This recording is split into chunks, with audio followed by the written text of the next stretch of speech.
developing country, underdeveloped countries. So the education systems are basically defined, or basically education system are basically due to the education system are basically customized to the need of the people, their perception. I cannot have the same education needs for the developed countries to the underdeveloped countries or developing countries. This is conventional system, basically chalk and talk, offline mode only. This is content driven, syllabus defined by the university or education boards of a particular country, particular area. Here the faculty or the teacher delivers the knowledge. Students make a note of it and reproduce this, remembers and reproduce it in examinations, which is termed as assessment. This is content basically are outdated and sometimes obsolete. This is just a picture, a description by Einstein. All are being used the same yardstick to gauge. Why we should go for the OBE education, outcome-based education? Because in the conventional system, most of the engineering graduates are not employable. Unfortunately, in the conventional system, most of the engineering graduates are not employable, and there's multifaceted education is changing. World has become a global village. Every class is different. Every field is different. Now you can see this chart. This is data from India. 80% of the engineering students are not employable. You can see here 80% of the engineering graduates in India are not employable. This is a survey report. And you can see here the India chart I came from in this one. Our state has a maximum number of engineering colleges, where we can say only 12% of the engineering graduates are readily employable. Only 12%, just 12% readily employable. 52% can be trained. 36% are not employable. They cannot even be trained. You can see a big gap. So what is why we are producing engineering graduates who are not employable? They cannot earn. The companies cannot hire them. And the above chart we give you different roles of the students, employees. They are not more than 20%. This is a changing need. Well, knowledge should be there. Learning should be there. Technical knowledge, all this should be there for the changing need. This is the new changing need. OBE, outcome-based education, in an approach to education, involves the learning objectives. The curriculum is designed and derived by the assessment strategies that are aimed to achieve learning outcome that the student should show at the end of the course. This is a quote by William Spady, the father of OBE. It is more performance-based, and this makes the student employable.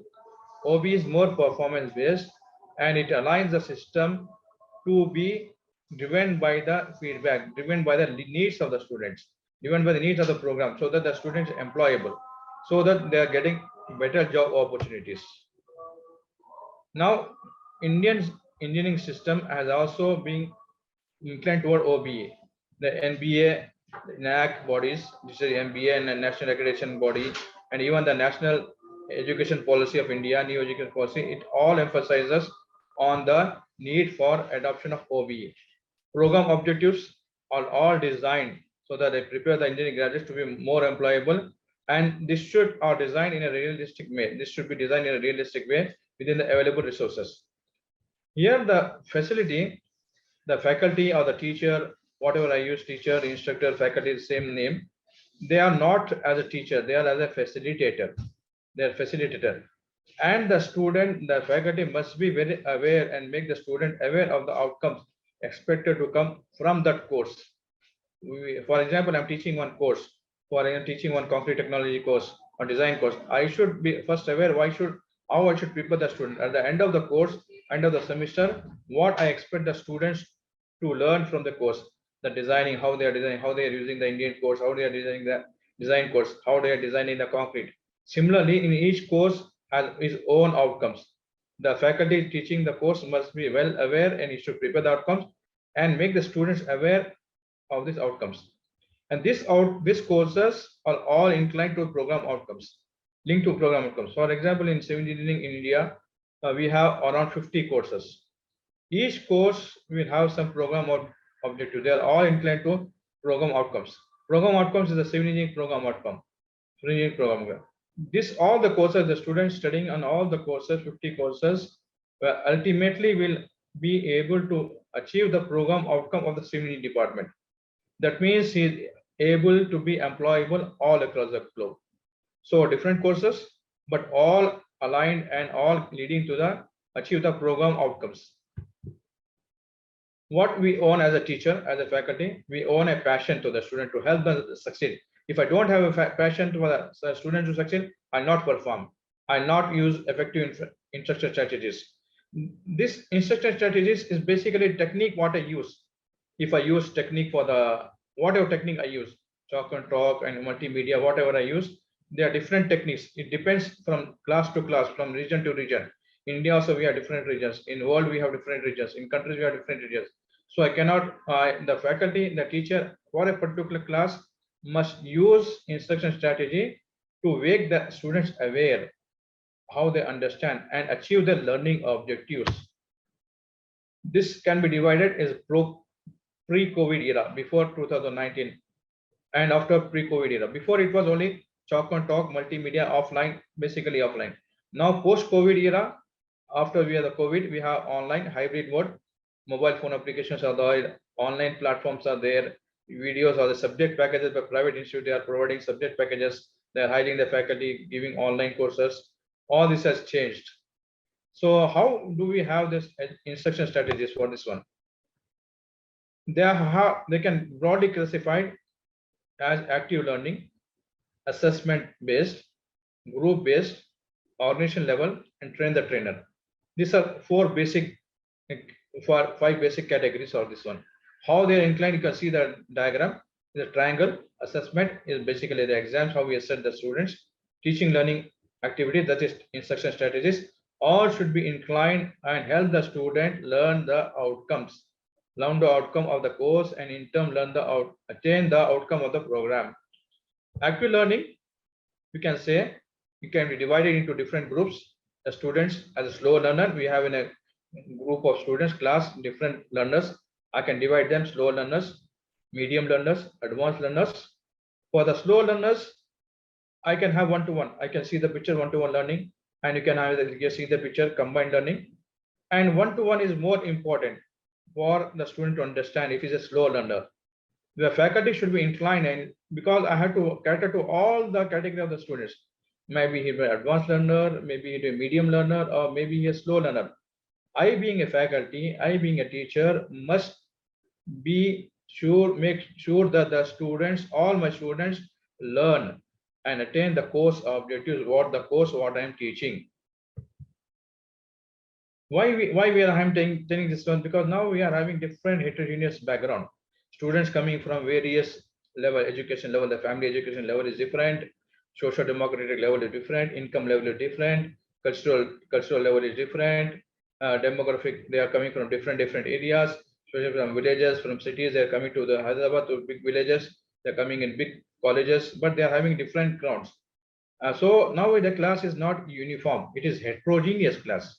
It is heterogeneous, totally heterogeneous. Sometimes the students are visible, they are addressed to alcoholism, and we can say domestic violence, all these changes. So this makes the job of instructor, faculty very difficult. Unless he uses a good technology, instruction technology, he cannot make sure that all the students attain the learning objectives. So keeping in view all the things, all the students needs, I should design an effective strategy to help all the students learn the process. One is student centered. In the faculty, make sure that all the students are learning. Even single slow learning is learning, active learning is learning, medium learning, all are learning. I should provide sufficient opportunities for all the students. Even the slow learner, I should provide sufficient strategy. And it is our experience. It is that if I provide a convenient environment to the student, support the environment, the students will definitely learn. Student will definitely learn if I make sure that I am caring for their success. They will definitely learn if I make sure that I am caring for their success. How do I know is it effective or not? I have to gauge. How I gauge? I gauge through assessments. What are the basically the assessments, or previously only the exams? Now we have different assessments, skill development programs. We have quizzes, we have pop-up quiz, we have surprise quiz, we have continuous improvements. All this can be used. All this will help the student and the faculty, the faculty and the student, to know where he stands, where the faculty stand, where the student stand, if the student is understanding my teaching or not. The student will also gauge that what is difficult for him, how is understanding. This is definitely making sure. Inclusive learning is another aspect where we focus on the overall development of the student, including his moral improvement, ethics improvement, discipline improvement, not only to the outcomes, subject outcome, but overall development of the student, including his well behavior in the class, ethics, discipline, moral, professional ethics. I need not teach him anything. All should be inclusive here in the class itself. So the student should encourage, the faculty should facilitate the student to be this. I should not get an answer yes or no. I should expect from him the best answer. How give explanation for the answers. You can see here active learning, how we go, how we achieve it, implementing actually, use of technology, how I implement, yeah, this smart board, PPT, I use videos, I use relevant vocabulary relevant to my course, to the students who they understand. I cannot use a vocabulary from developed country and use it here. I see the students from which level they are coming, what level they are using. I use that relevant vocabulary to their understanding. Here, exit ticket means I am asking at the end of the course, end of the class, each class, student, what do you understand? Write on a paper and give to me, so that I can understand what their students. That I can gauge what the students understanding, and the students should be made to make notes. Log means make notes of the class, the important points. Moderate point is the difficult part of the lecture of the session they have found. For example, I'm teaching for the concrete in the concrete designing concrete. What is the point they found it very difficult to understand? Designing, what is the difficult point they understand? Difficult point to understand. They should make a note of this one. And to improve this one, I can have a break. Nowadays, the classes are 1 hour. Students, the research says that students are not having concentration more than 15-20 minutes. So I give a small pause. I create class games so that make them interesting and make all the situation application applicable to the real life. For example, students coming by bicycle, how much the point, how would they force to bicycle? What is the race? What is the speed to come to the school if I'm coming by motorcycle? All this should be related. How I should lift the weight when I go to the market, or what is the force? What is the best method to do? All this should be related to the student life in the real life issues. And another thing, I should think of new ways so that keep the class interesting and interactive. All the students must be interactive. All the students must participate. They should be attentive in all the class. I should think out of the box, think out of the routine. I should get the students' reflection. I should not ask them what is the best thing you understand. I should ask them what is the interesting thing did you get in the class. I should ask him the question. I can make the pace, and the flipped classroom is a post-COVID era. Nowadays, what is happening? We are having different levels. The videos are being uploaded. The student listen to the video and come to the class to interact. Professor, we have 2 minutes. Yes, definitely. I'll finish up. Assessment, evaluation we had, continuous monitoring by assessment, chart, performance quiz, grade, homeworks. I give the homeworks for the students to emphasize the points which they assign me with the topic they should have. Exams. You can say group-based studies. This is basically in more, you can see the picture, group-based. I'm grouping the students based upon the knowledge. Case studies, I can give the case studies, related case studies. Implement critical thinking.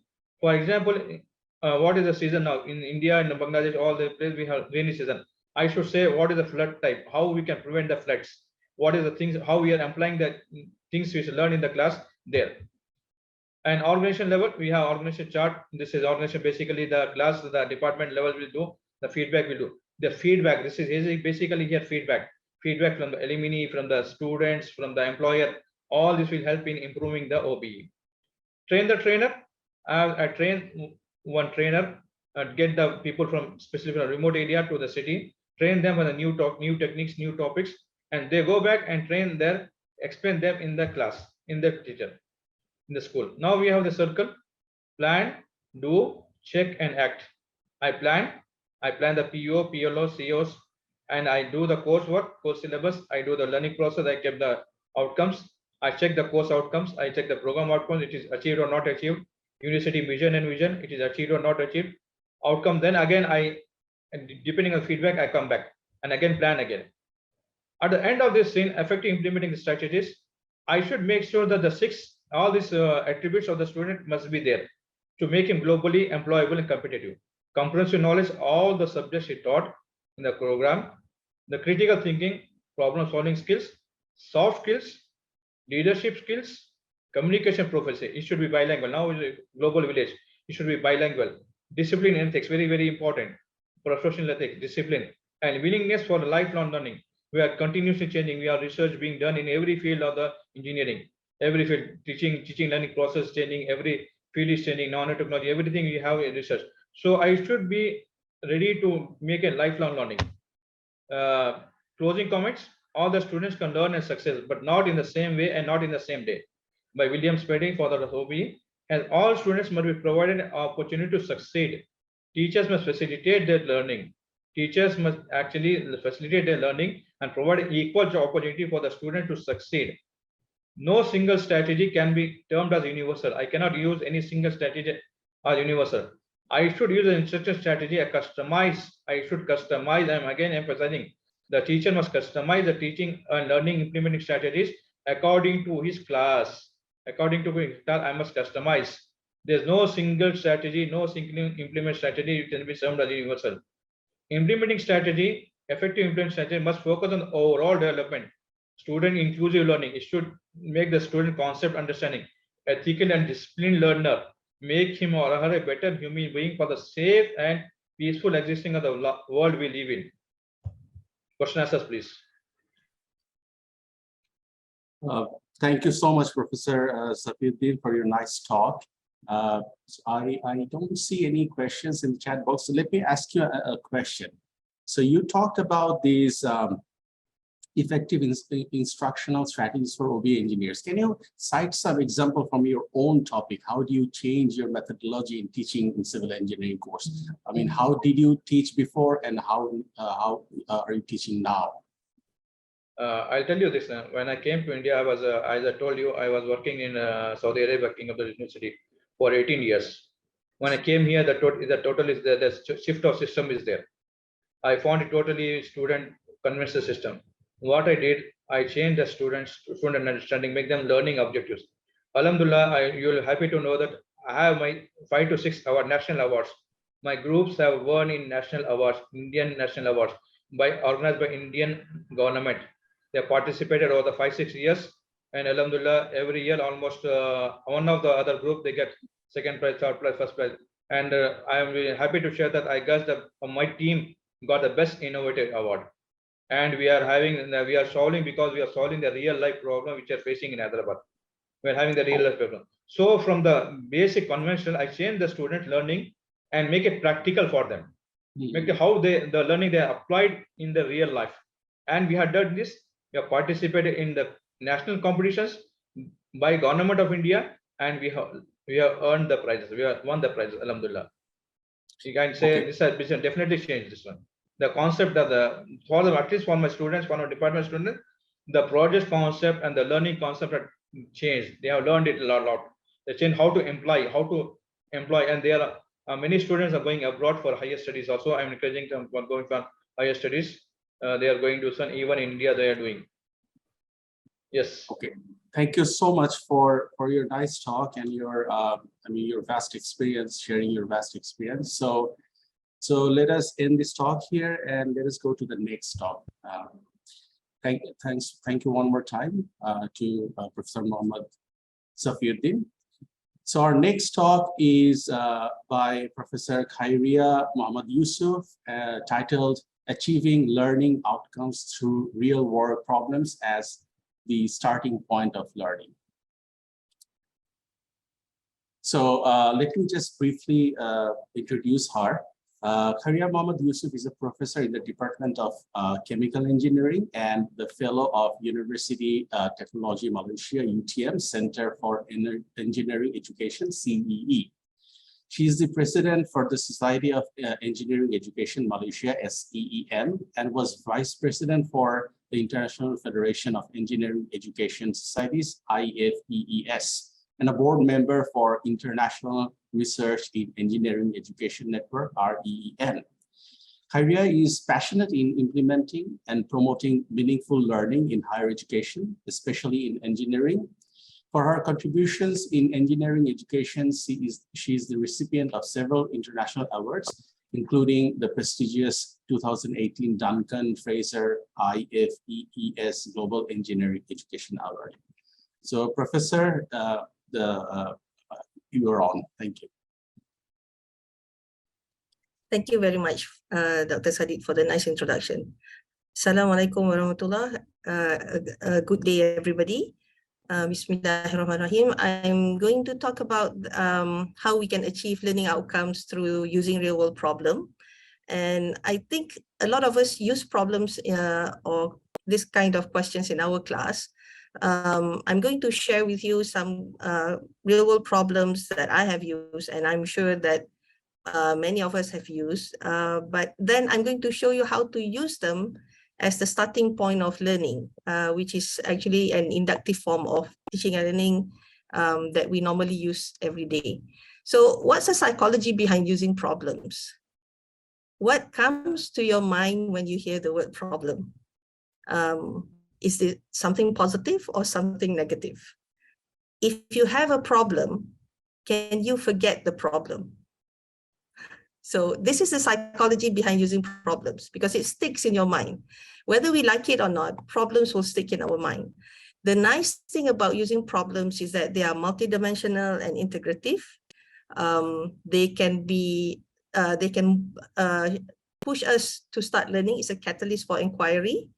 It can mimic the real work demands, and we can become so engrossed and engaged in learning.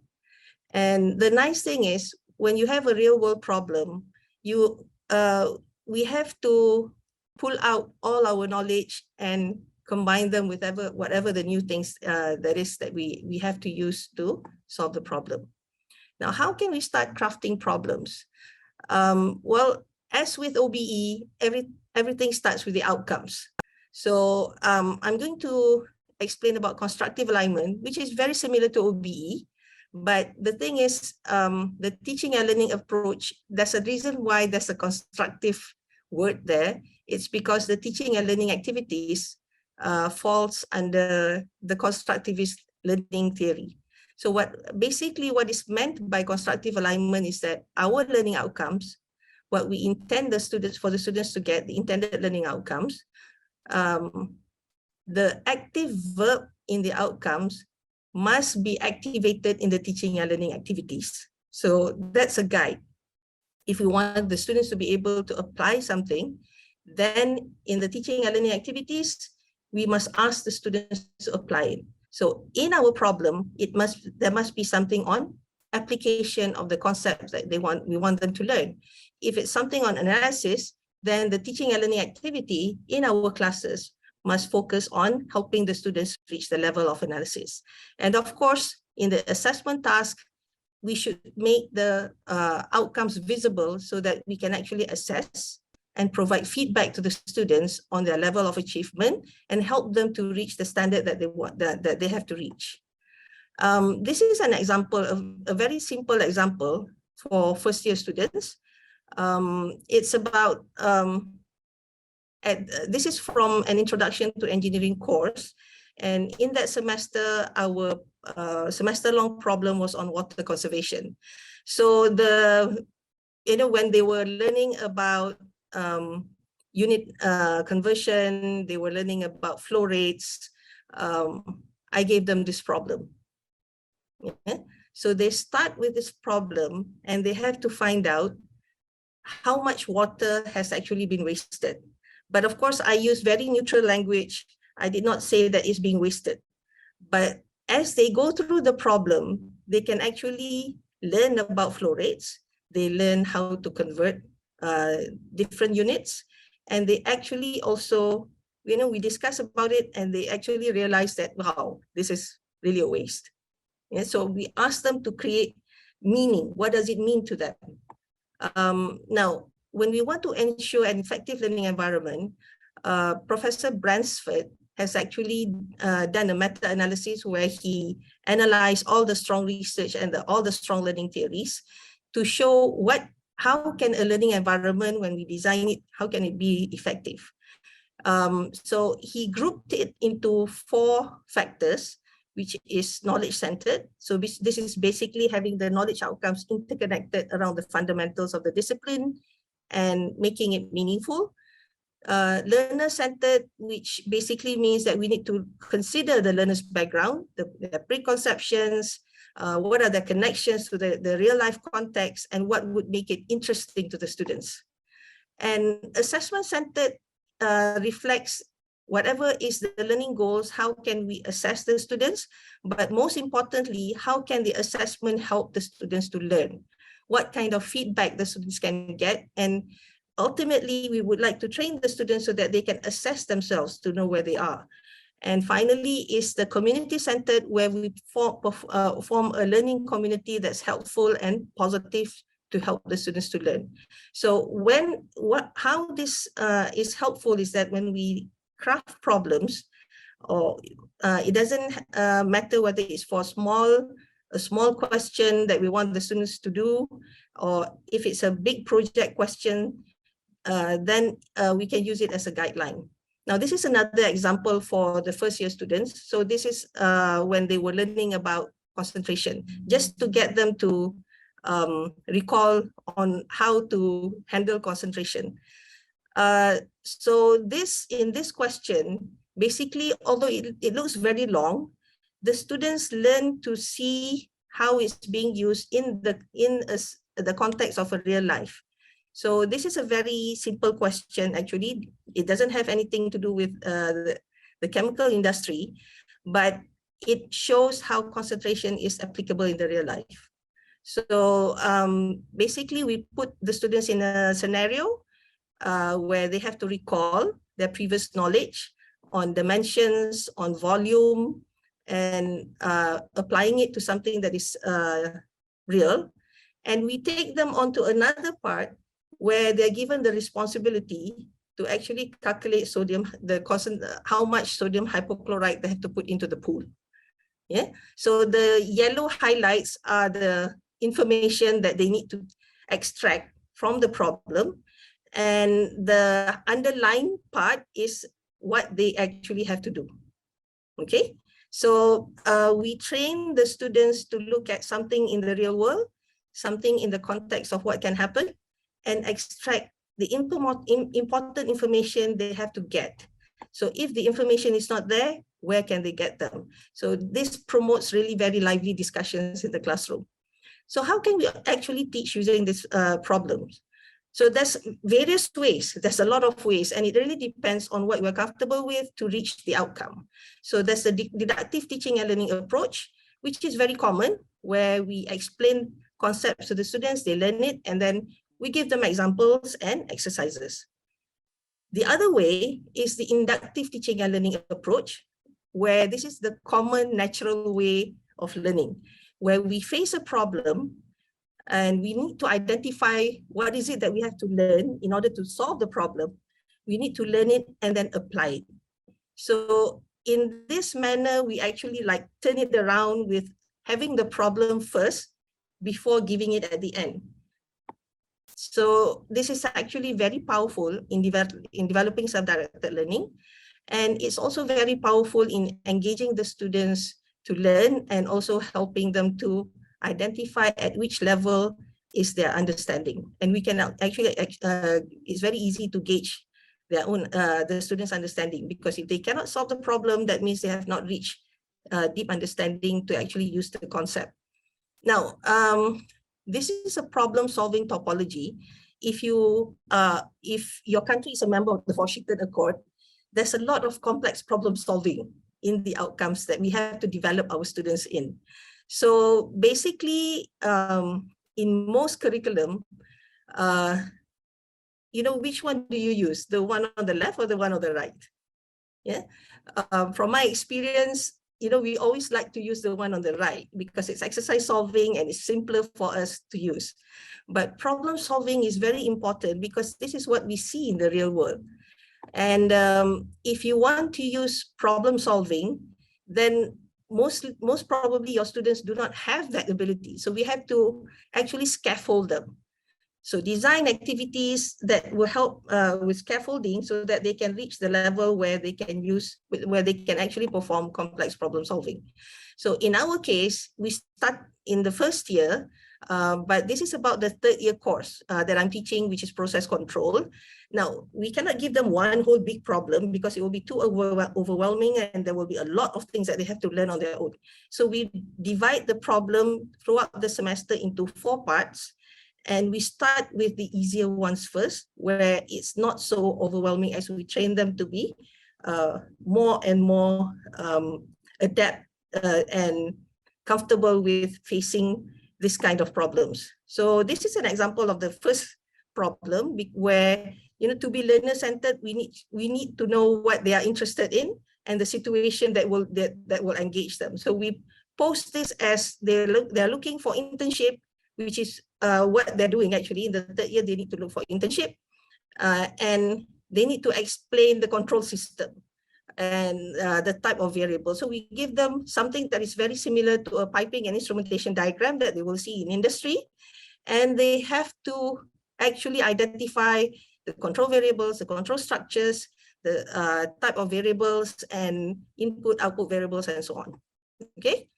And so we do this throughout the semester, where at first it's about control system identification, then they have to do modeling. The modeling part is divided into 2 parts. Then they have to design the control system in the third part. And finally, they have to do a plant-wide control system design. So usually the final part is a real industry, where we bring them to a real industry and they have to get information and propose a design. In the final part, normally we give them a scenario where they're working for a consultant firm. So for each problem, we do not just give the problem and leave them alone. We have developed a cooperative problem-based learning structure where we guide them step by step on how to do it. I don't have that much time, but we have published this. So if you want, I can give you the paper. So these are some scenarios in the class when they are doing peer teaching, when they are learning together. So some people will call it messy, but there's learning happening. And this is an example of a real industrial problem where we engage the industry and the students actually have to present to the industrial people. So there's also opportunities in using the UN Sustainable Development Goals as problems for the students. And we use this for our first year introduction to engineering course, where we also divide the problems into parts. And as we divide them, because the outcome that we want is for the students to be able to understand what is the engineering process. So our problem mimics the engineering process. In the first part of the problem, they have to learn about it. They have to do benchmarking, looking at what's happening in other countries, what's happening in Malaysia. The second part of the problem, they actually have to collect data on their own practice, on their families, and on their team members. And the final part, based on the data, they need to focus on a certain part of the problem and provide the solution. This is an example from 2012 where we had the theme of low carbon society. There's the Iskandar Region Development Authority as a stakeholder. We invited them and they agreed to participate in the problem and become an expert source for the students. Then we talk about food waste. If you want to see an example, this is, we monitor the students' reflection. This is an example of a reflection of a student throughout the semester on the impact of having the problem and trying to solve it throughout the semester. So in the first part, it's just an introduction. So the student admitted before this, he didn't even care about leftovers or food waste. The second part, then they have actually analyzed further, looking at the data. So they're getting more engaged. And in the third part, they become an advocate. And we actually have shown that one of my PhD students actually have analyzed that the students have actually changed their behavior because of the impact of using this kind of problems. So 2007, we did a problem on water conservation, and at the end, the students have an exhibition. At that time, our stakeholder was Dow Chemical Company, and they sponsored some prizes for the students. During the pandemic, because we cannot bring them outside, we had an online competition. So it's a blessing in disguise because we could invite judges and stakeholders from outside of Malaysia. So it became very interesting and it was really lively. I was just so relieved that in 2020, the problem was on smart consumer campaign, it's on consumerism, because at that time, everybody was buying things online. Yeah. So, okay. So finally, for the conclusion, so problems will be able to provide context and immense opportunity to engage learners, because this is how we actually naturally learn. And the complexity can vary according to the intended learning outcomes. And if we can use strong education theories, it can provide a good basis for designing an effective learning environment. And high-level outcomes require suitable scaffolding because we need to support the students to reach the standard of the intended learning outcomes. So we cannot just give a problem and then leave them alone. They will not be able to get there. Okay, so that's it. Thank you very much. Thank you so much, Professor, for your nice talk and presentation. Do we have any question for the professor from the panelists or from the speakers? I'll stop sharing because I cannot see if there's questions. Okay, so as far as we understand that the way the courses are taught in your universities, you start by assigning them a problem, a complex problem. They solve it over the semester, right? Yeah, okay. But it's not just, it's divided into parts. Divided into parts, and they have guidance from the teachers. So we know that certain courses, or I mean, most of the courses have certain amount of knowledge that they have to acquire from the course. So how do that happen in this way of learning?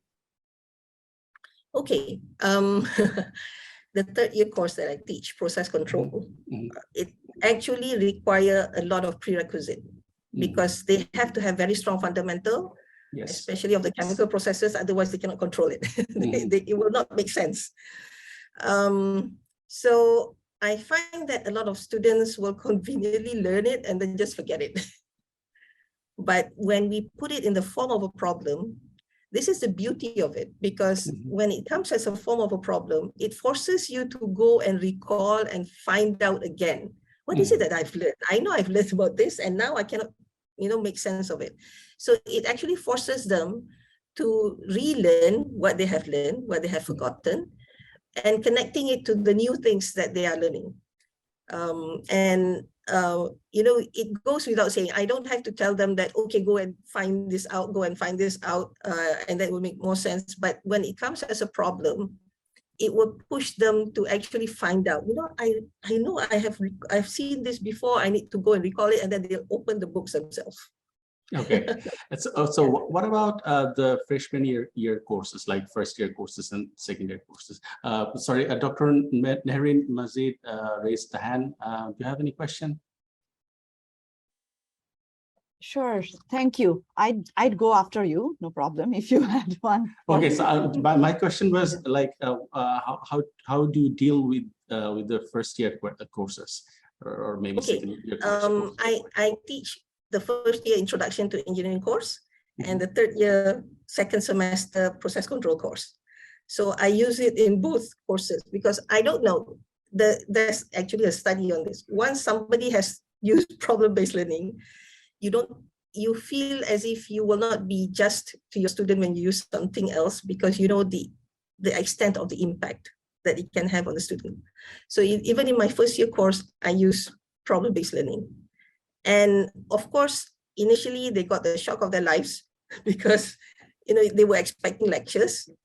But I pose a problem to them. I say, don't worry, I'm going to be here. You're not going to drown. I'm going to help you learn. So, initially, we will help them find the resources, read together how to extract information from technical books.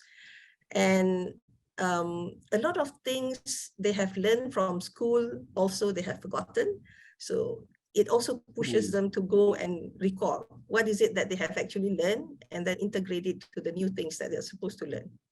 Yeah, so it can be done in the first year, it can be done in the higher years. Problem-based learning is mainly to help the students to learn how to learn. So in the final year, I do not recommend problem-based learning. You should use projects because then it will be more open-ended. But this is guiding them to learn how to learn so that they can do better in the more open-ended courses. Yes. Okay. Cool. Professor Majid, do you have any question? Thank you so much. Thank you so much, Professor Khairia. It was a great presentation. I enjoyed thoroughly. So just to get myself enlightened, as you talked about the problem-based learning, and it's really wonderful and amazing that how the students are getting empowered through that. But it's a group-based. I think also you showed that it's based on group activities and collaborative learning. So I just wanted to learn how is the assessment done? Is it do they solve the problem? At the end, do they have any independent part of it, individual part of it, or the whole thing is done, or the complexities are tackled group-wise, then how the assessment is done? Okay.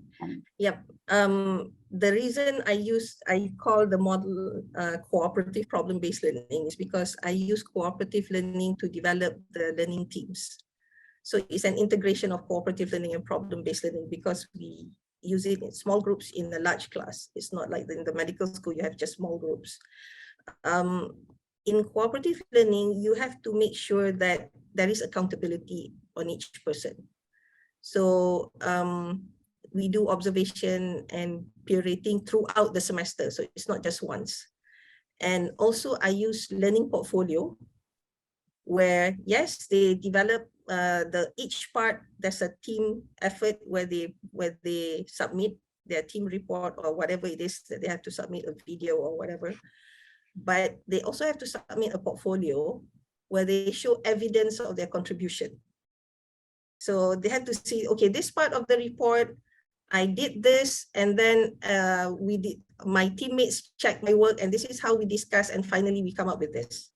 But I'm in charge of this part. And if you are familiar with portfolios, it's an evidence of your ability, of what you can do. So they will say that, okay, I learned how to write a report, and this is what I did to learn. This is what I did as evidence of my ability in writing a report.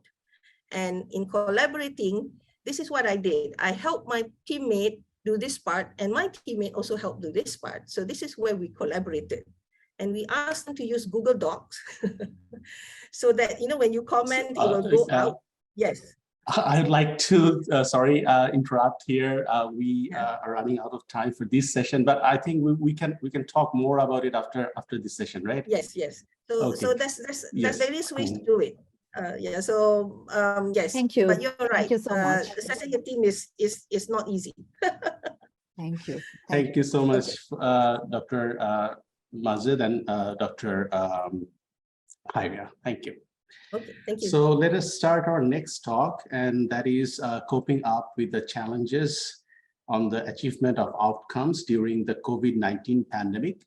And the speaker is Dr. Francis Wee. So Dr. Francis Wee is the co-founder and president of Spady and Wee Center for Transformational Learning and Leadership Incorporation, and the dean of the School of Civil, Environmental, and Geological Engineering, Mapua Institute of Technology. He is an innovative leader, bringing together 16 years of vast experience in academic excellence and transformational leadership. Dr. Wee is a recognized OB advocate in the Philippines under the guidance of Dr. William Spady. He is an acknowledged researcher and author in the area of transportation engineering and civil systems. Dr. Wee is actively engaged in the international recognition and global mobility of engineers through directorship in various professional organizations. Dr. Wei. Good day to everyone. This is the outline of my presentation today. First, I'll speak briefly about the so-called Spade and Uy Center in the Philippines. Then after that, I'll move to some short review of some of the important principles of outcomes-based education that is very relevant on the main purpose of my presentation today. Looking at one of the presentations of Dr. Spady on constructing an outcomes-based edifice. And after that, we move on into that chapter that I contributed in the most recent book with Dr. Spady, Moving Beyond Outcomes Accreditation. Then the last part will be for me to discuss or for us to discuss how's the achievement of and demonstration of learning outcomes in relation to the pandemic and beyond. The Spady and Uy Center was established in April 17, 2015 with my deanship at Mapua University. We started our pursuit for ABET accreditation way back sometime, I think about 2010. And after that, we've been trying to look for someone who can help us to really understand what is outcomes-based education. Then I finally came across an article, one article of one of Dr. Spady's friend, and in that article there's the email or the contact details of him, and I just tried to shoot an email, and fortunately he responded and introduced me to Dr. Spady, and with that I was successful to bring him in person for the first time in the Philippines. So we work with a lot of organizations here, both government and in private organizations, and I think he really left a mark when it comes to really pursuing authentic outcomes-based education here in the Philippines. Now, just to further to understand where we come from, or why we have this center here, or decided to come up with the center. Looking at the logo here, there are 4 elements, and one is the circle, and it denotes the circle of life that bounds our opportunities and possibilities in 3 aspects, and that is of course presented by this triangle, and that is learning, leading, and living, which is the primary concern of the center. And of this, the infinity symbol enclosed in the triangle denotes infinite opportunities and possibilities in learning, leading, and living. And the line where the circle stands denotes that all are based on an outcome of significance that leads to our true purpose. Now, moving on, we'll just review some of the important principles on outcome OBE from this lecture of Dr. Spady on constructing an outcomes-based edifice. And he presented here essential elements. And here are those elements. The first one is a transformation and design team, then a solid foundation, a sturdy weight-bearing walls, and easy access doors, windows to the world, an impervious roof, well-functioning utilities, and appealing interior. Now, for this presentation, I'll just focus on those 3 highlighted things here. Starting with the impervious roof, consists of OB's performance outcomes to which everything is aligned. So it's about what students are taught, how students are taught, when students are taught, what gets assessed, which standard define what we call success, and of course, how success gets recorded. And again, reminding us that outcome, when I say outcome, it happens. They are tangible action requiring what we call competence. These are not just mental process, not about just about mental processing.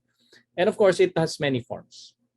And they are driven by action verbs and are defined by words, not by this by numbers or percentage. And it happens somewhere, and there's context. The context is critical, and that's important.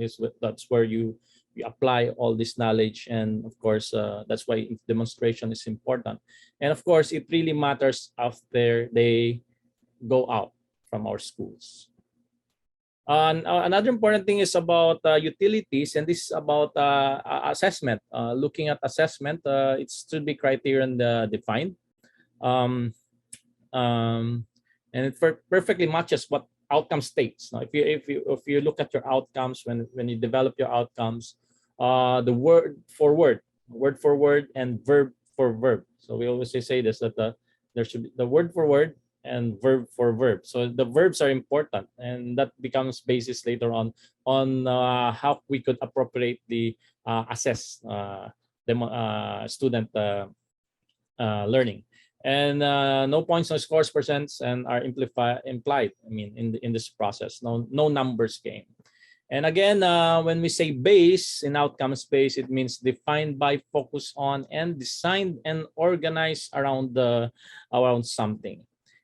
This is a very good presentation of how we also develop the soft skills on our students. And this is what we call the 5 C's. No? So it's about the human consciousness, being creative, competent, and collaborative and compassionate. And I always tell my student that as much as, of course, we teach them to be competent, we also want them to be collaborative with other people. And as much as we encourage being creative or creativity, there should be compassion, so that all will be for the benefit of humanity. And again, your 4 power principles, which are the building walls, are clarity of focus on outcomes of significance, expanded opportunity for all to succeed, high expectations for all, and design down from our ultimate outcomes. Now, in the third part, beyond outcomes accreditation, this is a book that we co-authored with Dr. William Spady, with Dr. Hussain, and Attorney Largo. And in chapter 6, I have here the title, Moving Beyond Outcomes Accreditation, Compelling Case Study, which is all about basically our pursuit for accreditation, but and our, of course, realization in what is really outcomes-based education. And here I discussed the following were discussed about the global recognitions, accreditations, and going beyond outcomes accreditation with real OBE, and having a clear picture of what you call professional impact, and most importantly, forging a curriculum design beyond outcomes accreditation. And that is by starting with a clear vision of what is a professional. Let's say, what is a professional engineer, and starting with the clear purpose, and of course incorporating OBE's paradigm, premises, and principles, ensuring that context drives competence and competence drives context. This is very important. And learning experience that enables students to engage with what we call the big context, and determining the competencies needed for this identified context, and of course engineering an essential module. And this is summarized by this table, again looking at the context, asking ourselves what are the things, so background, framework, situations, circumstances, and environmental conditions that need to be considered. Let's say for a professional engineer, civil engineer, mechanical engineer, or other professionals. And on the real world experience, what real world experience can be provided for them to be exposed to, so that they can encounter this what we call big context. And of course, for the soft side, soft skills, we're looking at Spady's 5 C's, which I presented a while ago. And from this context, that would drive competencies, and asking ourselves what are the main capabilities, skills, abilities, and proficiencies, experiences, and that are needed for them to be successful. And knowing that, then after that, we can answer the question on things about intended learning outcomes, what specific skills, abilities, and proficiencies. Then with that, that's the time we end up with with the module, or for the conventional curriculum, we call this subjects. And of course, in those subjects, we have contents. These are basic, advanced knowledge that should be presented to them, or that they should be learned to apply or demonstrate the competencies. For example, let's say for a civil engineer, the context that laws, policies, and regulations play an important role in the practice of the profession. Yes, that's true, because we're bounded and we have to comply with requirements, regulations. And this is in real world, maybe they can attend public hearings, okay, relevant bills and laws that are being crafted, and maybe also look at study or look into case studies of relevant bills or laws. And with that, under SPADIS 5Cs, we'll be looking at the consciousness of our students on ethical and morality, and being aware of become responsible decision makers. And with that, the competencies would be for them to identify, of course, interpret and analyze relevant laws, policies, and regulations relevant to their practice. And with that, and the intended learning outcomes is to analyze the salient points. They should be able to do that of a law or policy, regulation, and other applicable laws. And with that, we can call this subject civil engineering, laws, policies, and regulation. And wherein you have, of course, the following contents like the relevant laws, ethics, case studies, and other regulations. Now, some realizations that were enumerated in this chapter is that it's more important for us to design empowering learning experiences, authentic assessment that rather than keep thinking of the units, the courses, and the grade credits. And we were greatly awakened by the context issues, the context challenges we identified by comparing our analysis with our existing curriculum. And we have learned to rethink, consider deeply how we can redesign and align our co-curricular activities and other extracurricular activities. And now on the last part, we'll be focusing on the impact of the COVID-19 pandemic. Both our basic and higher education, of course, is funded, and they come up with what we call transition plan or framework, wherein, of course, from a no face-to-face to hybrid to online, or even face-to-face, or maybe it's better explained to this, depending on the what we call alert level or the health protocol. Students will have to, and faculty or learners and the community will have to be able to adjust. That's why they call it flexible learning. And how's the achievement demonstration of the outcomes? And looking at these things that I presented a while ago and tabulating it here, like outcomes happen. But with the pandemic, or during the pandemic, it was limited at home or online due to protocols, due to lockdown. And they say it's driven by action verbs, but how can we do that if we're prohibited and limited due to protocols? And same when we say it happens somewhere, but now, of course, during the lockdowns or because of the pandemic, we're limited again at home and online, and as well as the context is the same. Now, looking at it in another way, looking at and tabulating this, then it's basically the same. You're limited with because of this of the protocols. Also, standards, by the way, are affected. We're affected because we have to consider things, even what you call mental health. So most affected learning activities are the following: classroom meetings, laboratory, fieldwork, practicum, research project, and assessment. And how did we try to cope up? So I just tabulated here. But there are issues like, for example, laboratory experiments. Then you have virtual labs, develop modified home experiments, or even just looking at videos or YouTube. But it limited the potential for learning because of the protocols. And that's the same with fieldworks, even in practicum. Some adjusted through applying online mentoring, but of course, there's still a lot to learn when you really actually go to a company and really immerse yourself. And also assessment. Assessment has been really a problem during the pandemic. There's a matter about reliability, validity, and limited demonstration. Now, the call to action. Maybe we can. The important thing is that we should remember to uphold outcomes, the outcomes that we decided, and continue to attain high standards. So we have to review and maybe try to evaluate our experience with this pandemic. And second thing is that it's important to note that expanded opportunity through the learning management systems has improved, because there are more opportunities for students. And also maybe we can, in the long term, we can adapt a better system for this. And lastly, the main call to action here is, let's future-proof, let's say pandemic-proof our outcomes. let's discuss and maybe go back and our team and redesign down, and hopefully we'll be able to future proof it, considering all possibilities.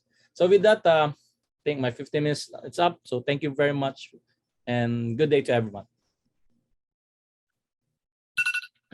Thank you, Dr. Wee, for keeping track of the time and for your wonderful presentation. So you're doing nice works with the Spady and Wee Center. Do we have any questions from the speakers? Because I don't see any questions for this session from the audience. So do we have any questions from the speakers? Professor Khairia or Dr. Naren? I'd like to just a curiosity, Professor Francis. So thank you for your presentation. I was enjoying it thoroughly. Now, the center that you founded, it's a great initiative, of course. So what is the response? I mean, what is the major objective, and how is your responses through, I mean, across your nation? Or, Yeah. I mean, after you establish the center, do you see any visual changes, transformation that you wanted to see through establishment of the same? Actually,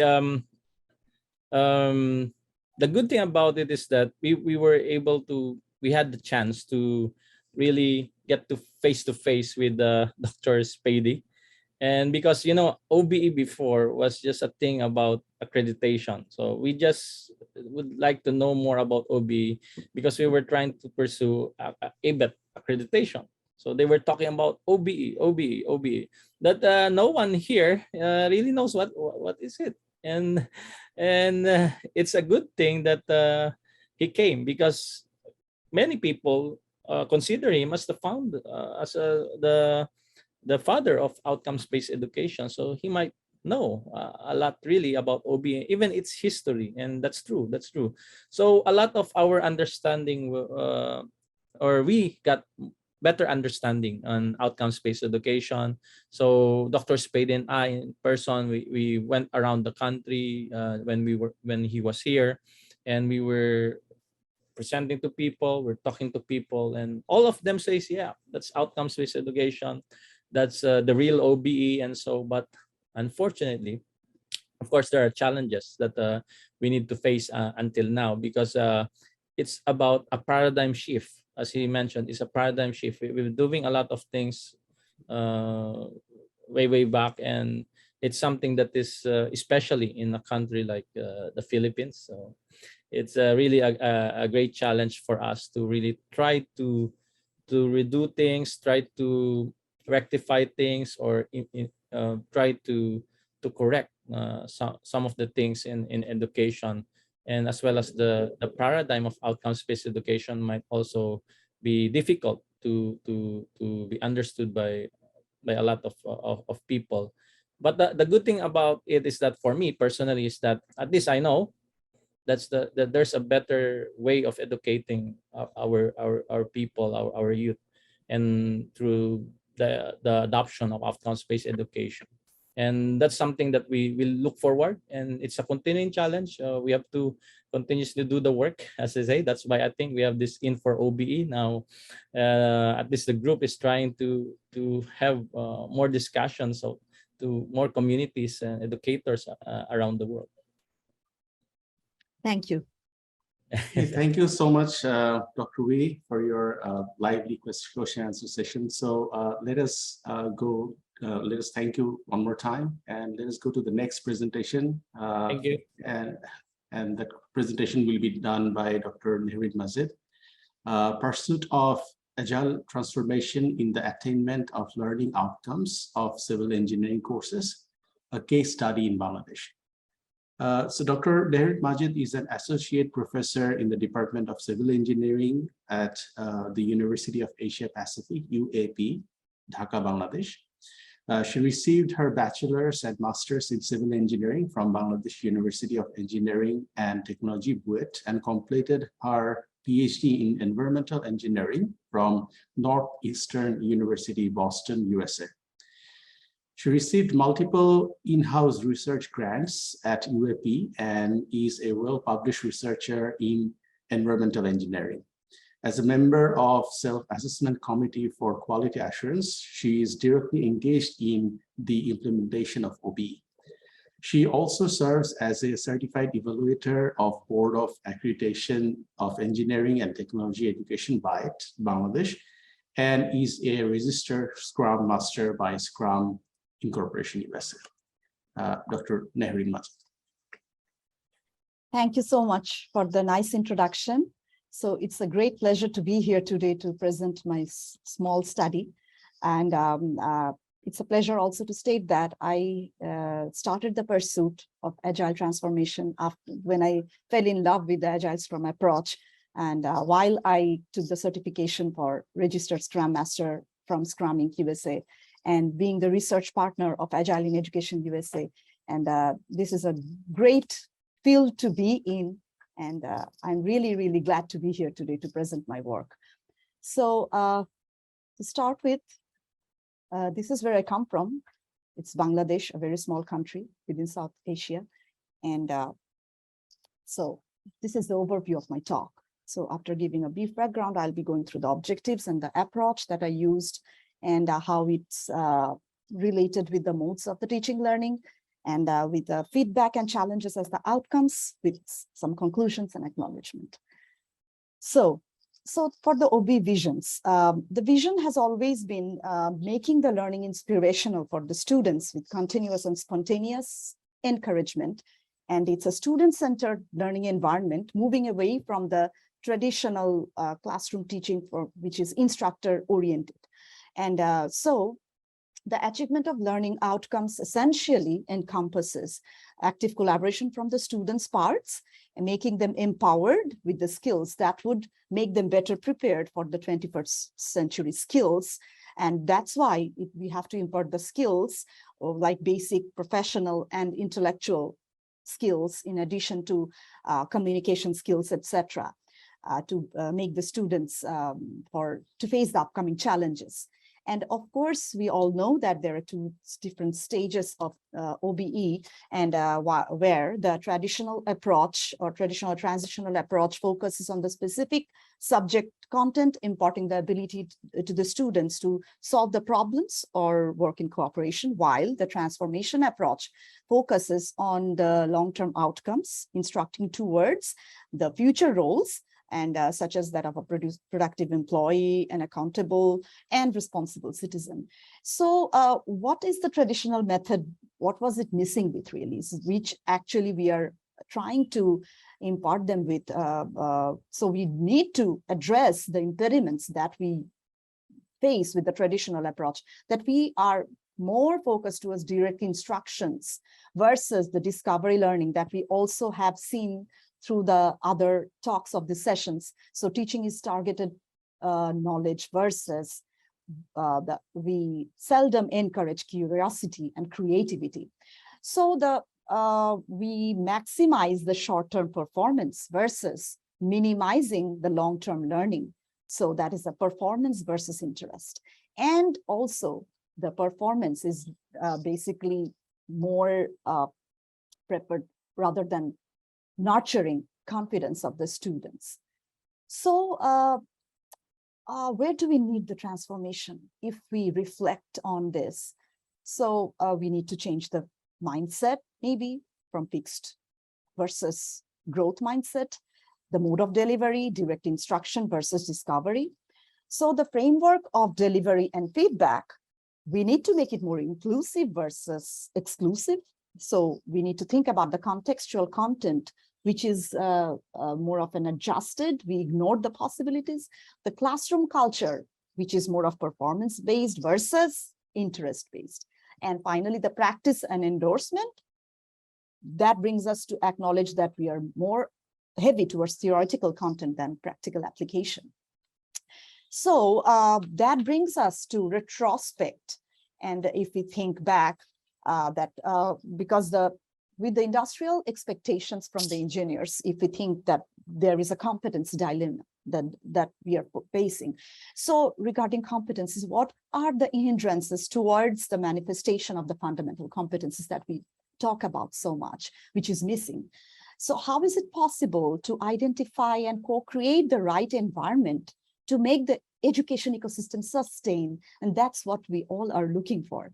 And how could the growth mindset that we all want can be nurtured in the teaching learning process as an increment and sometimes as opposed to fixed mindset? And that's where the Agile concept comes in. And it has shown to do wonders with regards to imparting competencies with proper collaboration tools.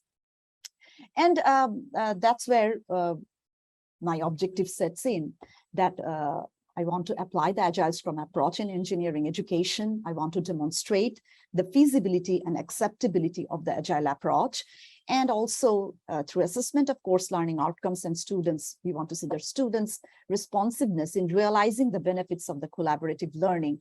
And to talk about that, I want to go back a step to talk about the Agile Scrum approach. So agility in education is manifested in incremental improvement in the achievement of the outcomes that are expected through effective communication of a concept. And it is successful, its collaborative demonstration is successfully done, then if the process undergoes periodic adaptation and then it goes through subsequent transformation. So irrespective of its complex, of course, but it's irrespective of the complexities, the facilitation is simpler if it's empowered with adequate authority, flexibility, and most importantly, a clear conception regarding expectation, purpose, and the alignment of vision and related objectives are well communicated. So these chances of acceptability of a content, which we will show, our curriculum gets enhanced if proper feedback is incorporated in the process, which entails the calling for reflections of learning. So it essentially is a process, it encompasses solving problems and completing tasks in increments through self-organized and cross-functional teams. While Scrum is used, it's the most widely used tool for Agile application as a project management methodology, which originated in the early 1990s. And Scrum, the framework that I have utilized, it originated for applying Scrum in education with the motivation that education needs to change to meet the needs of the 21st century. So this is the Agile Manifesto, which is based on 4 principles, 4 values and 12 principles actually. And it addresses the struggles, the rigidity, the attributes of this, addresses the lack of motivation, non-participation from the student's ends, to get respite from the VUCA world, which actually is imparted through volatility, uncertainty, complexity, ambiguity that we do not want in the system to exist. So how do we achieve the learning outcomes? So these are certain common approaches that we use for following, also with regards to achievement of outcomes.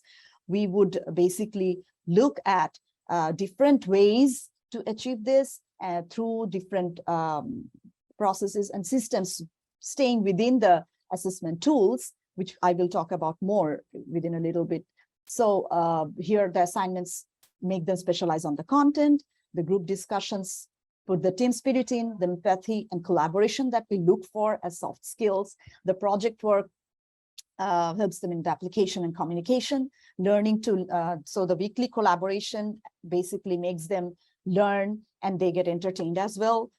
They have to submit the status, so they identify the bottlenecks and impediments by themselves, and the assessment tools are there to assist them directly.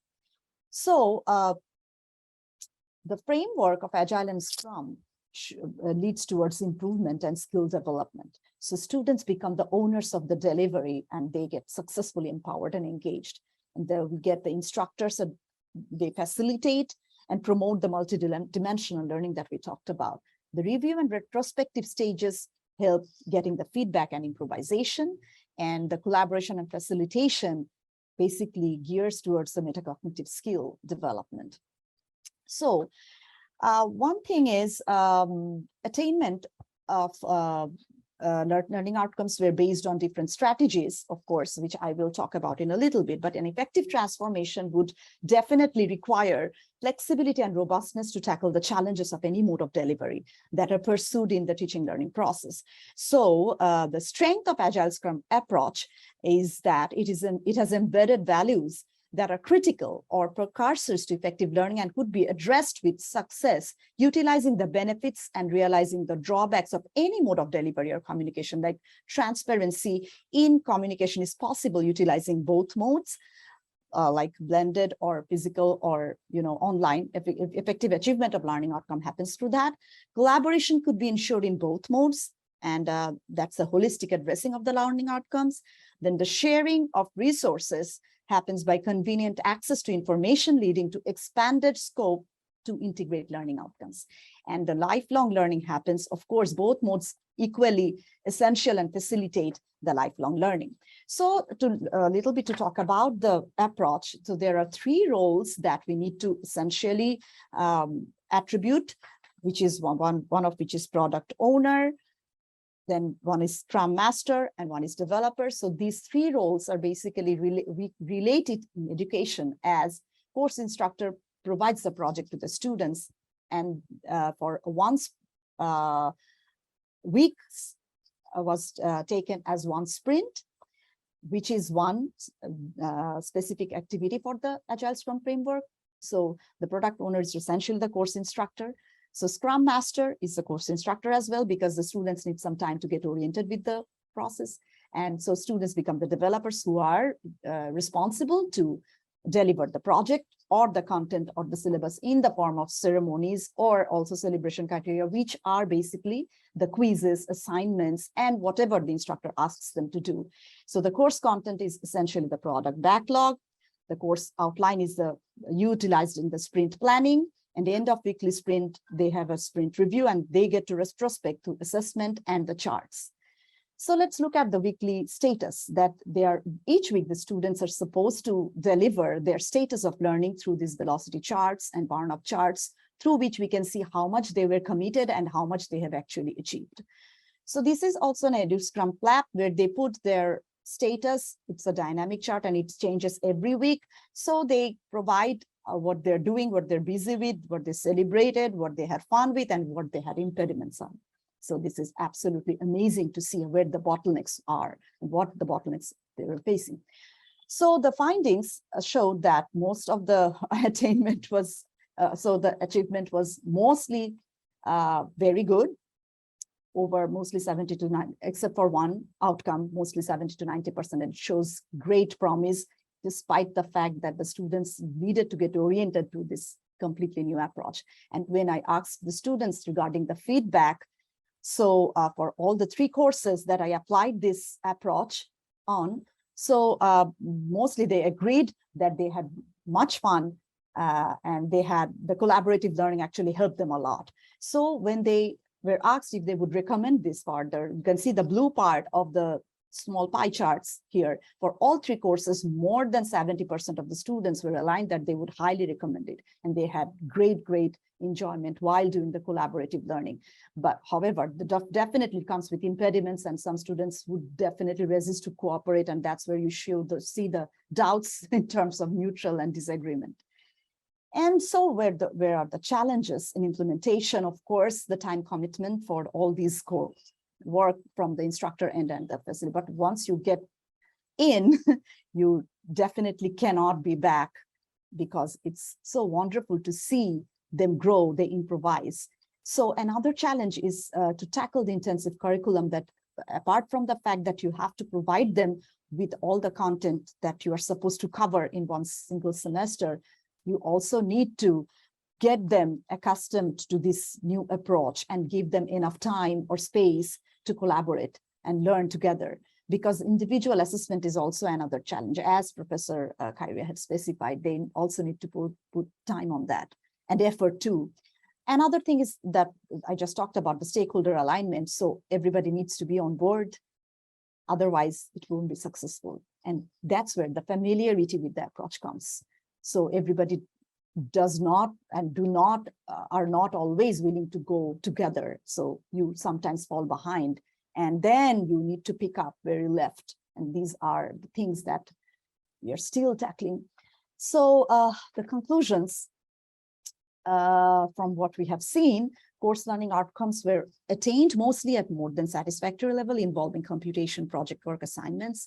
Collaborative approach immensely benefited the students in learning and understanding the content, preparing them for assessment and solving the problems that was targeted.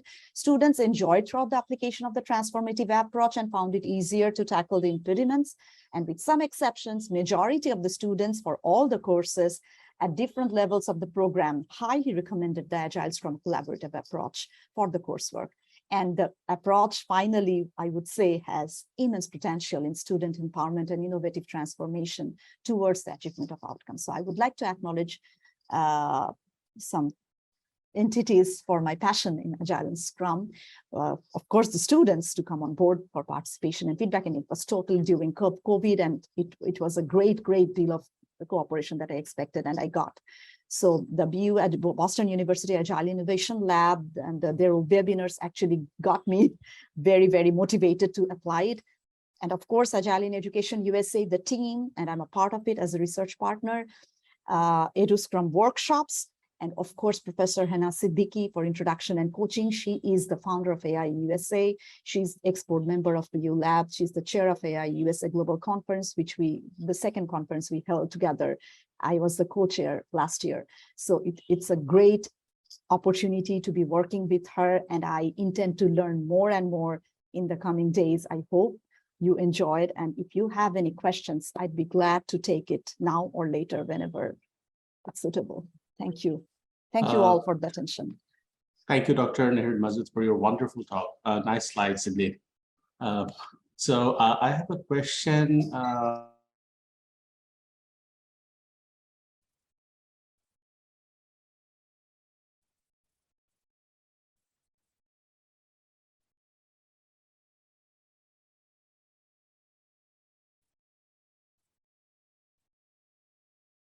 Hello?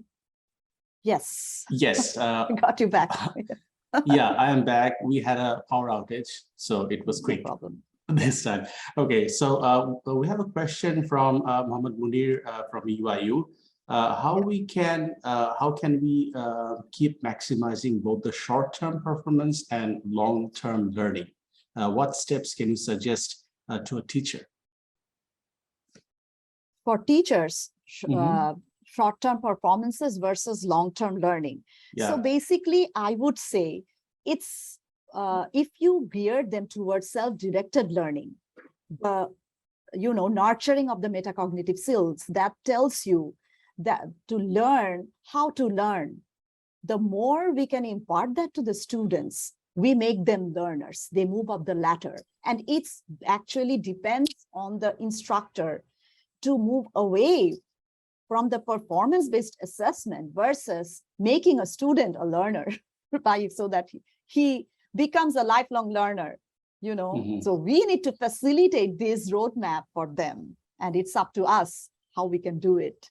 Because we are so heavy with the courses, we are so heavy with the curriculum, we are so engrossed in finishing the line for us, it's rather for them, rather for us, more for us, rather for them, that we are, running, okay, we have to finish, but our strategies should be to make them interested, of course, to take care of their interest as well, that how they want to pave the way towards their learning.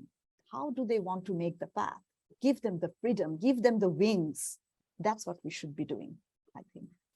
Okay, so thank you very much for your reply. And I have a question, like what are the tools that you have used in your Scrum methodology, like the course that you have showed in your lecture? Thank you. Actually, the traditional tools that, because one problem with our, not with our approach, but our traditional, teaching learning process is we are not free to move away from the distribution of the assessment strategies, We have to still be within this quiz assignment and performance-based assessment. We cannot move away from there. But at least throughout the throughout these assessment parts that you are doing in the classroom, we can engage them through this methodology to make them prepared for their, I use the same quiz, assignment, projects, maybe open-ended project where it's, applicable like lab courses, and also midterm, final exams, everything. However, for the, preparation of everything like assignments or even a quiz or even midterm or even final, you can just put them, put the environment like this. You can make the environment like this, that they would be ready, through this collaborative learning practices, sessions, and that would make them even eager to be prepared individually, to empathize, to help others, to assist others, to be a good team partner, through learning and making oneself prepared every step of the way. And that works for some people. Of course, it's difficult to address everyone with their problems, individual, different types of, issues, but still it's a good start, I'll say, because you can pinpoint all the impediments that they face, because it's all in front of you, it's transparent. Okay, so thank you so much. Do we have any questions from our speakers to Dr. Nahir Majid? I don't think so. So thank you once again to Dr. Nahir Majid, and also to all the speakers to have such a nice interactive sessions. And so let's end our session today. Thank you very much. Thanks for the facilitation. Thank you. Thank you all. I am Professor Dr.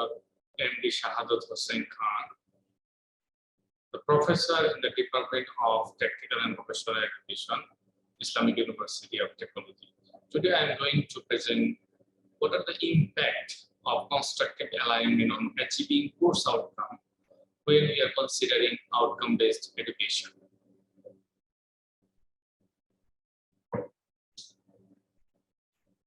Before presenting this this topic, I would like to acknowledge the support that I have been achieved from Professor Dr. John Biggs, who is the honorary professor of University of Hong Kong.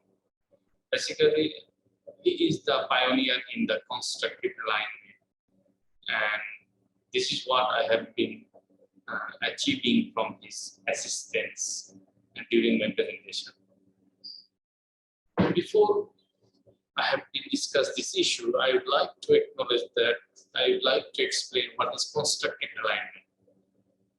The constructive alignment is an outcome-based approach to teaching in which the learner outcomes that a student are intended to achieve are defined before teaching takes place. So this is very important, that before we are going to conduct the class, before we taking the assessment, before we assess the students, before all those activities, we have to first assign what is the course objective and what are the learning outcomes that we really want to achieve throughout my lecture, throughout my activities, and that is what actually we need to define before. And after that, we need to design the teaching and learning activities accordingly.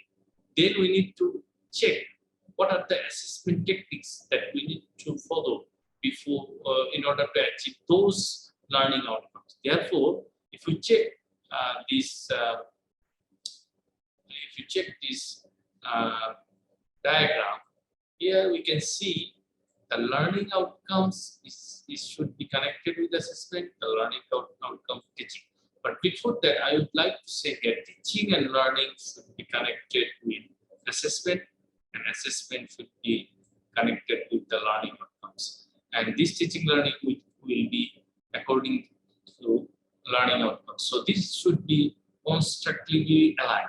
Let's say if assessment is not aligned with the teaching learning outcomes, then outcome what we really want to achieve, that will not be achieved. So this is what is all about constructive outcomes. Now let's see here, in engineering education, we should have a course learning course learning outcome.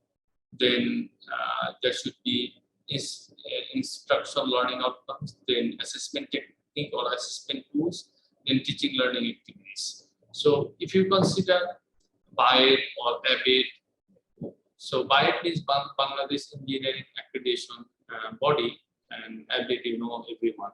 So these are the bodies where actually focus on first, before the course learning outcome, it should be a program learning outcome. So it means that program learning outcome should be connected with course learning outcome, and from the course learning outcome, there should be a teaching learning activities, there should be assessment tools. So all these activities should be constructively aligned. It means that it should be linked with each other. Let's see. This picture I have been taken from University of Tasmania. If you see here, course learning outcome here, this is a course level. Then every unit should have a learning outcomes. This should be connected with assessment tools.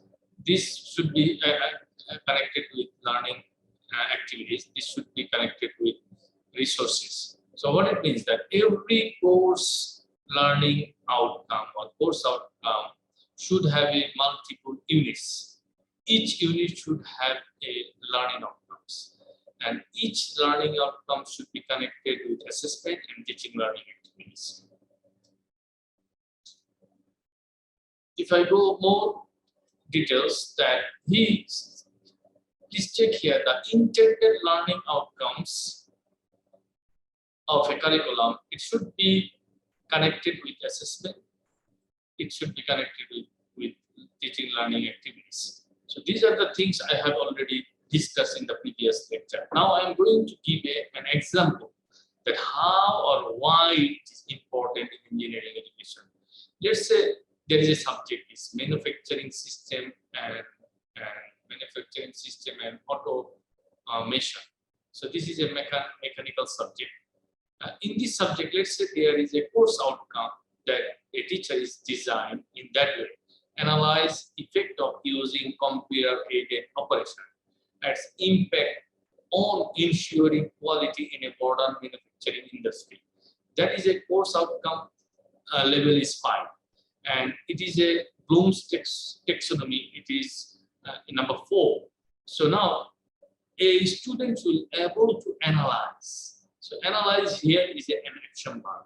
So in order to achieve this course outcome, let's say teacher's assessment tool is an MCQ type question, or teacher assessment tool is essay type question. Discuss computer-aided operation and its impact on ensuring quality in a modern manufacturing industry. Let's say if a teacher design or set a assessment technique on MCQ or essay type question, do students will achieve this analysis? Is a big question. So definitely with this assessment tool, MCQ or essay type question, if the question is like that, then teacher will achieve another course outcomes, not this CO5. The reason is that in CO5, it is analyzed. So it means that the teachers should be designed a assessment technique that will ensure students will able to analyze those activities. That means the teacher should have different types of assessment tools. Let's say in order to analyze this, achieve this, if teachers teaching learning activities, let's say teachers design a PowerPoint presentation, then teacher presented this topic via PowerPoint presentation in a lecture method. What do you think? Do students will achieve this analysis? Definitely not, because through the lecture method, students will not be engaged, and through the lecture method, students will not be able to analyze. Therefore, teachers need to design these teaching learning activities in such a way that students have an opportunity to engage themselves, so that the topic will be students will be able to analyze this topic. So therefore, what it means? It means that by this example, what I would like to explain you, that when a course objective or course learning outcome is designed, then teacher's job is to align these teaching learning activities and his assessment technique based on the course learning outcomes. If it is not aligned properly, then students will not be able to achieve course learning outcomes.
So, with this explanation by John Biggs, the important thing that what a student does, that is the important part. It's not like that what a teacher does. So that is teacher job is to ensure the learning outcome will be achieved. So if we follow the constructive learning outcome in OB-based curriculum, only then it will be easy to achieve the desired learning outcome from every individual student. So now, if we consider that how technology will be using for achieving this constructive learning outcome in OB-based curriculum. So if we check that the biggest pitfall when you start teaching online is to think that the technology is going to somehow solve problems for you, or that the technology should be your main focus. That is the biggest part. When you will be using technology for achieving outcome-based education, we need to think that technology is not our main focus. The focus should be how this technology will be useful for achieving students' learning outcomes. So if we want to design our outcome-based education lecture in a particular unit, we need to think first pedagogy over technology. It means that The teaching learning should be our main concern rather than focusing on technology. Because if we focus on technology, then this technology may not be helpful, may not supporting to achieve those learning outcomes. Then we need to think constructive alignment. It means that the technology that we'll be using, that should be aligned. What is the course objective? What is the course learning outcomes? What are the assessment techniques? And what will be the teaching learning activities? All should be aligned with the technology. Sometimes you may think that technology is not useful for aligning those activities, then you should not use the technology. It's not necessary that we have to use technology. Technology will be used when it will be necessary. So in that particular case, when we will be considering blended mode in OBE, outcome-based education, we may not use always online mode. Only we'll go online when we feel that this activity is needed for online. Let's give an example. You want to engage students in a 50 size classroom. Let's say you have 50 students. Then all the 50 students may not be able to engage in a certain activities while you are lecturing.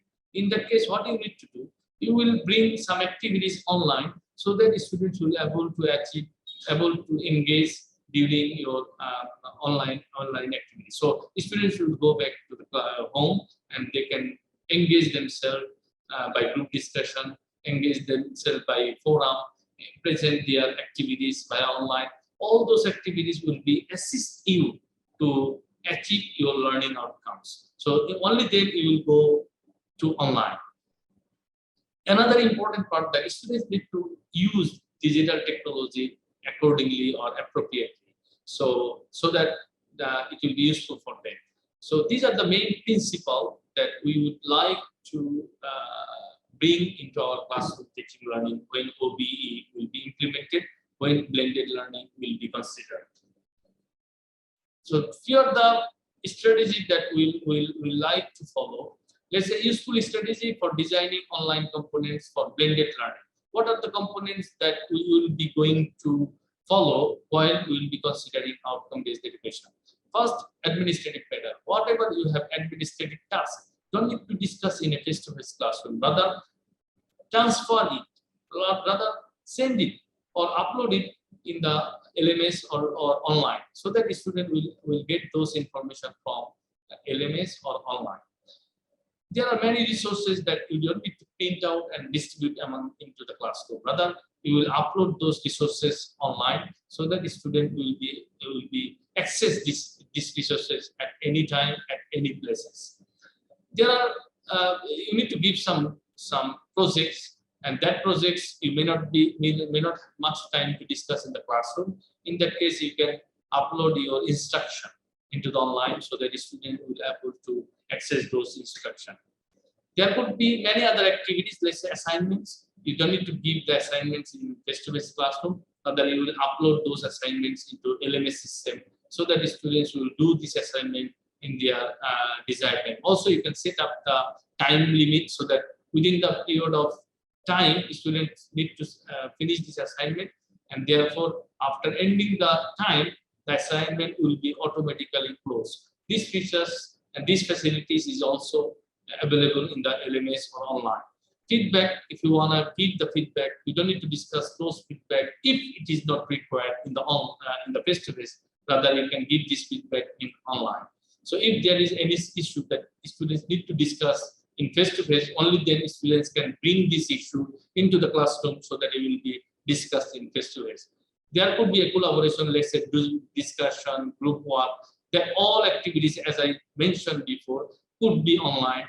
That will save your time and that will enhance your possibilities to engage the student in a broader scale in online. There are preparation work, let's say resource and activities that students can use to prepare for face-to-face class. That sorts of activities you can also upload into the class in online. News items, weekly instruction and motivating comments from teacher. You need to do this part because the student will see you will also active in online so that the students will be motivated. External involvement, let's say you want to invite external guests. So this case will not be able to reach into your class. Rather, let them opportunity to discuss via Zoom or via other online platforms, so that the student will be able to get this lecture in a live time or in a real time. So these are the activities that you can automatically incorporate in your face-to-face classroom by using online. So that will be the main objective of those activities, will be ensuring, will be guaranteed that your learning outcomes will be achieved. So these are my short brief presentation. Before finishing this presentation, what I would like to mention here, in order to integrate OB, outcome-based education, teachers' teaching practice, teacher assessment technique, and course outcome, everything should be aligned. During this alignment, teachers need to ensure that a proper technology should be integrated, so that it will be enhance the possibilities to achieve those learning outcomes. And definitely, this technology should be integrated in such a way that the constructive alignment will be ensured or guaranteed. Thank you very much for attending my lecture. If you have any question, you can communicate with me via email address. At the beginning of my slide, there is my email address, so feel free to communicate, and I will be able to answer your question. Thank you very much.